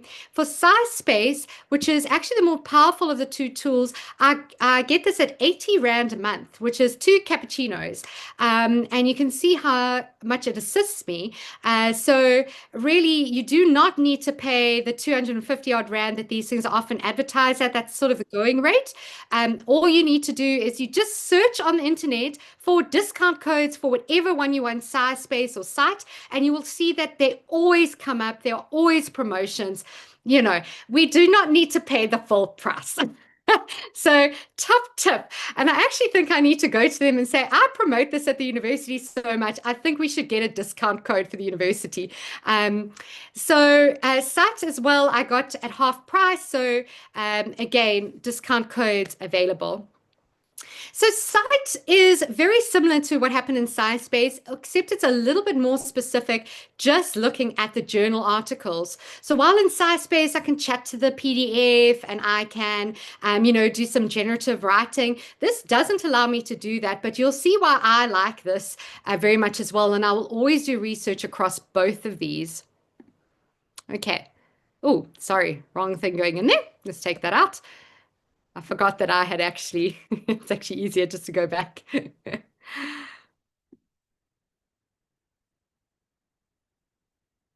There we go. All right, so let me get my little question I had prepared. Okay, so it's the same question, and you're just going to see how it works a bit differently. So here, what this will do is very similarly, it's going to scan the literature, but it's going to favor those articles that get cited most. Okay, so you may have very different opinions about this, but I think what is helpful is to know, who is actually becoming a major player and who do I definitely need to engage with. I can't ignore an author that not only has said a lot on the topic, but a lot of people have said something about that particular author's work. So sometimes, if we just say using Google Scholar and we just maybe doing research a bit more haphazard, you can kind of lose the thread of how articles are working together. And lots of times authors are engaging with each other. And that's a great way to find where's the gap. This author is saying this author in opposition is saying this. What do I think? And being able to find those gaps, something like this makes this far more easy to do and more obvious. So here it generates a response. Now I have it in this paragraph format. Just so you know, I can actually make it prefer recent references. I can make it show it as a table for me. I can make it expand the response. It can use maybe the abstracts only. Right. What's also important here is actually got a search strategy. A lot of the times when we talk about AI, the fear is we don't know what's happening behind the hood. We call it the black box, right? So something's happening, but I don't know how it actually came to this decision. And so in this, under search strategy, if that's a concern about it, I can actually see, well, how did it come to this decision? It actually consulted 52 top publications. There it's making its decision. We can have that debate. And this is how it actually went about checking the information was in here. So it's not only compiled it, it actually cross-checked it with other sources. All right, so that's important for me to know. SciSpace also does that in one of its other tools and functionality, but I just didn't have time to show you that. But it also will give you a breakdown of how it actually has come to this conclusion. So we'll do a basic write-up, and so it will give you a good lay of the land, especially if you're starting out your research. This is really helpful. It then allows you to look at each one of those citations. And so here, I can also see it here on the left if that's easier. Okay, the reference is all here. But I just want to show you the two different ways that I do it. And it said a particular statement. And I want to know, well, does that author actually say that? Or was it just merely mentioned in the article? Now, that's important for me to know because you might be using Prof. Thaldar's work as an authority on a particular topic. But meanwhile, all he did was make a statement about it, or maybe he even disagreed with another author on the issue. So you want to be very careful that actually, that really, Sutta in this example actually really did and can be used in authority in this situation. It actually pulls up where they get it from. Right, so I'm actually able to skim that quickly, right, which is great. And also, it's going to tell me that there's a number of supporting citations about this work. So other people, other authors, and I can actually look up who those authors are, have agreed with this position taken in this article. So then I can see that there's been some consensus. Here it just says that others have mentioned this work. Here it would tell me if actually somebody disagreed. So here I'm already starting to see, okay, this is an area of contention. This is an area that's been pretty much settled. Very, very helpful. And this is something that you can actually attach. You can download, attach it to your Google Drive. And as you go to even Google Scholar or look at articles that are PDFs, it will actually pull up this little bar for you. And you can actually, you don't have to use it with Insight. It can actually just be a little add-on on your Google Drive, and I have it that way. So even if I'm not using Cite or SciSpace, I've always got this functionality. And it's sometimes it's just very interesting to know where else I need to go. All right, so you can see that in terms of that format. Now let's have a look at what other information we can get if we click on the particular article. So very similar to SciSpace, I've got the article. It adds some information like help me understand this report. So it helps to actually, you know, what is this about? What is actually the different badge about? So it helps me understand the breakdown it's giving me, because it can be a bit confusing. So the first thing it does is it tells me, what references were actually in that article. That's very helpful, because then I know who else is writing on it and maybe other things I need to verify. And then it will tell me whether it was just merely mentioned, or is it something that the author disagreed with. Here it actually shows me, well, actually 73 publications have actually cited this article. And then I want to see, well, who is citing this particular article that I'm using, and it's giving me information like whether it was just merely mentioned, whether it was supporting, and I can actually even then skim the statements that are in those other articles, which is just fantastic. All right, so very, very powerful to find research gaps, areas of contention, areas of consensus.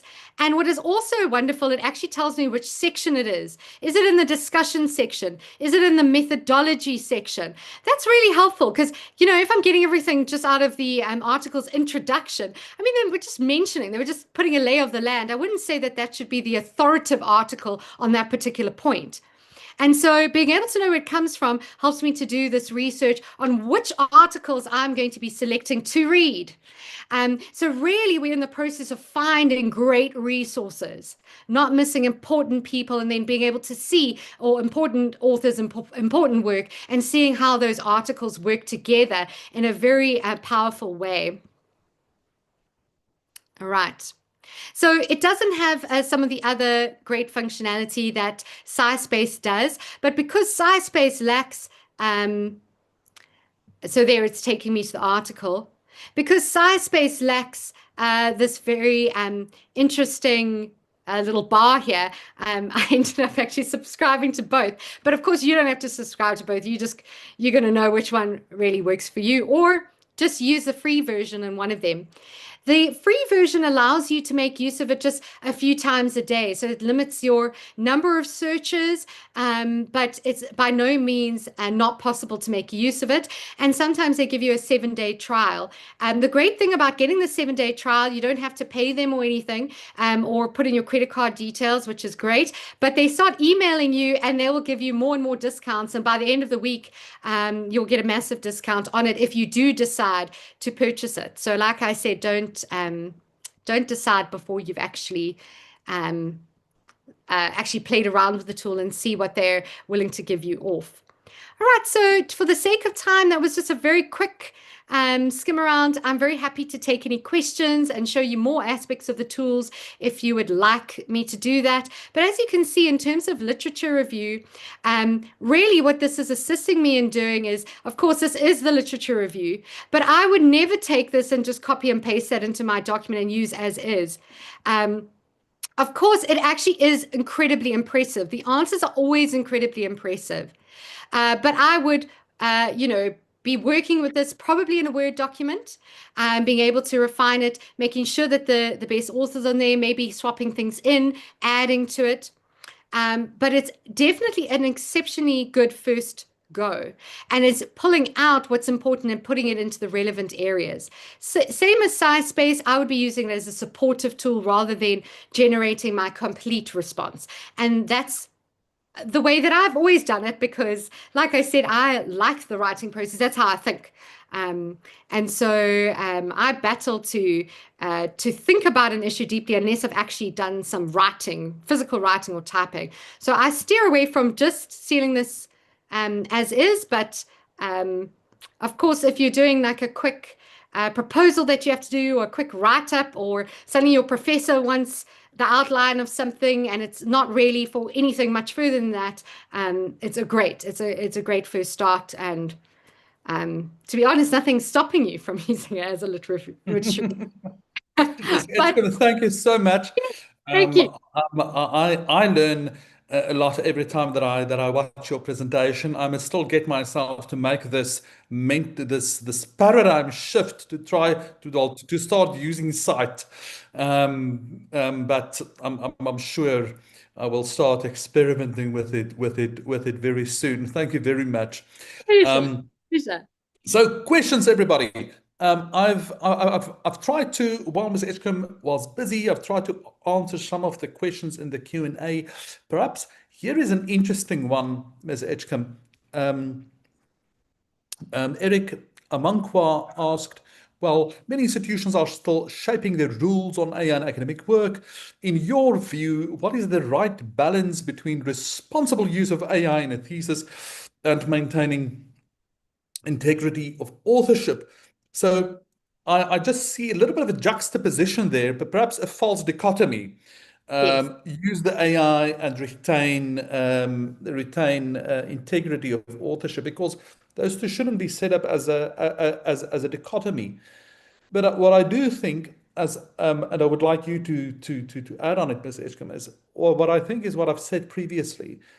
If you feel that you can go into an oral examination and defend your work, every aspect of it, then you're absolutely fine, and you're encouraged at UKZN to use AI as much as you want.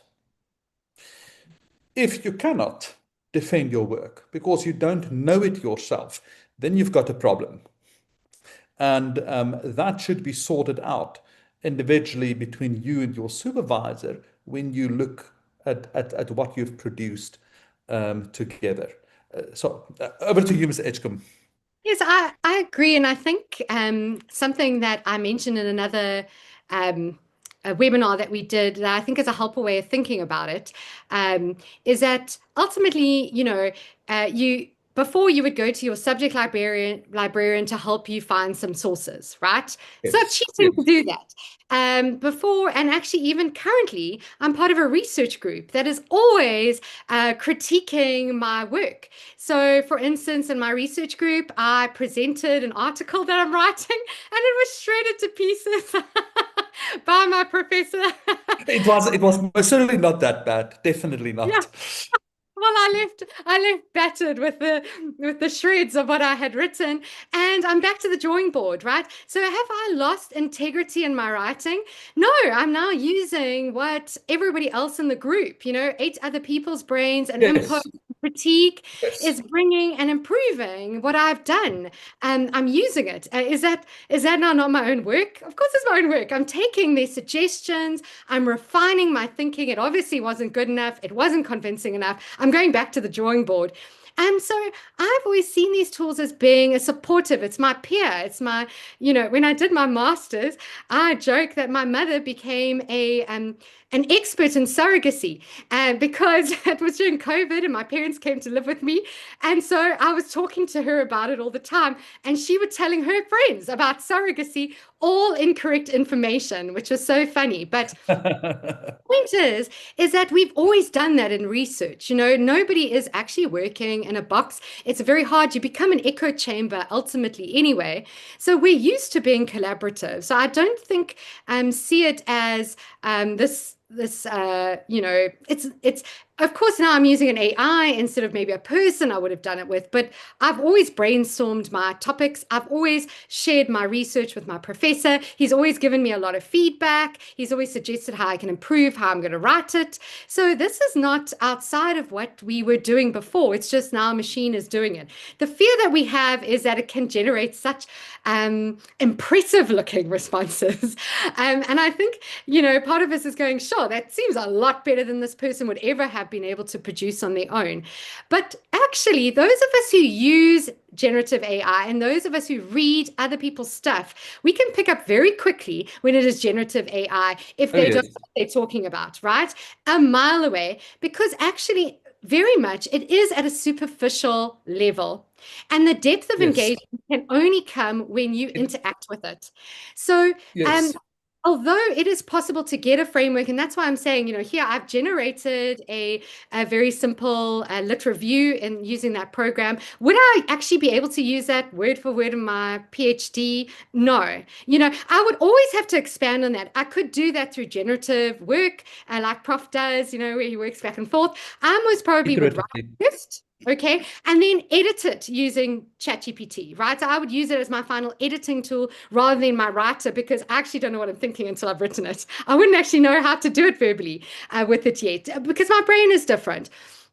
So, it's a multiple process, but actually people can find it is not difficult to know that the person has no idea what they're talking about, because all of us have read those proposals. Of those of you in academia, you've actually received those projects, and I'm telling you now, they don't get good marks anyway, even on the framework, because there isn't the critical analysis there. If they haven't done this iterative process, you can see a mile away it's doesn't have the substance and the depth of engagement that we're looking for. So, two last things. Okay, right. Because I think there's things. I see we're on the hour. So the question was asked translations. So I can quickly say with ChatGPT, yes, as you saw, it actually thought I was speaking Dutch. I do often speak with it in Afrikaans, my home language, and it understands it wonderfully. Not as good as English, or at least when it writes in Afrikaans, it will still make a few mistakes. I've also experimented with my Zulu-speaking students, and they think it's absolutely wonderful that concepts can be explained to them in Zulu. So clearly, ChatGPT's Zulu ability is getting a lot better and better, but I understand also not perfect, not as good as English. So that is where we are regarding translations, but it can then obviously be very useful in doing a first draft of a translation or something. I think one of our participants commented that an informed consent form should be in the language of the participant. Very true. And it can assist at least with a first rough draft of something like that. And then one of the participants asked whether it can assist in changing bibliography from one style to another. So let me conclude by answering you with an example. ChatGPT, is it possible for you to take a bibliography, a reference list that is in one style, and then change it to another style, say to Vancouver style?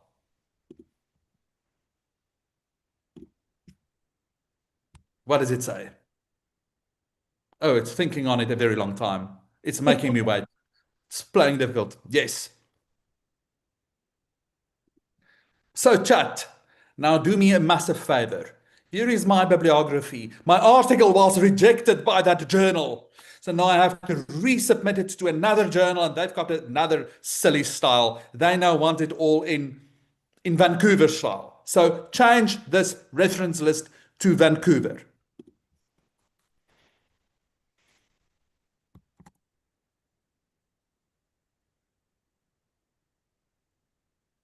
There's the whole reference list, as you will see.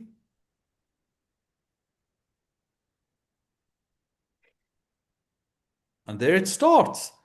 Is that Vancouver style, colleagues, students? Seems so. I've definitely used it for this purpose, and it does it very well. I've actually So now you don't need a tick. Now you don't need a research assistant anymore, because you've got ChatGPT to do it for you. Gives you a headache of notes. Yeah, no, I have definitely used it for this purpose. We are unfortunately 5 minutes over time, but I think this is a wonderful way to end this webinar. Colleagues, students, thank you very much for your engagement in the chat and in the questions, and also very much thank you for my colleague, Ms. Edgecombe. Thank you very much, Prof. Thank you very much to the College of Humanities for having us. It's been a wonderful afternoon with you. Indeed. I think we must now close, colleagues, with thanking and applauding Prof. Felder and Ms. Edgecombe for the really informative webinar. I think every one of us is walking away to see the number of hearts that you're getting with really far more knowledge on how we can actually adopt and use the various tools. So if you've been attending the webinars from 1 all the way to 3, we are trying to slip in a 4th one. All right. So look out for that. And we really just want to applaud the facilitators who came through. Thank you so much, colleagues. We're really appreciating having you here. I know Prof. Thalder had to bend over backwards, try and accommodate us. He's got a full plate, and so is Aleki, but still they were able to come through and facilitate the session. Thank you, everybody, and cheers for now. I will let you know if we're able to deliver the 4th one, because the 4th one came out of webinar 2, where we realized there was another gap in knowledge. So we're looking to focus that webinar, and I'm doing some advertising now on the back of this webinar 3 on using these tools if you are reviewing articles, right? If you are, you know, a lot of us in the academic space have to, part of our homework and part of our giving back is, if you're going to publish, you also have to do the back end and also participate and review articles. So we want to focus the next one on that. So look out for webinar 4, and thank you, everybody, and cheers for now.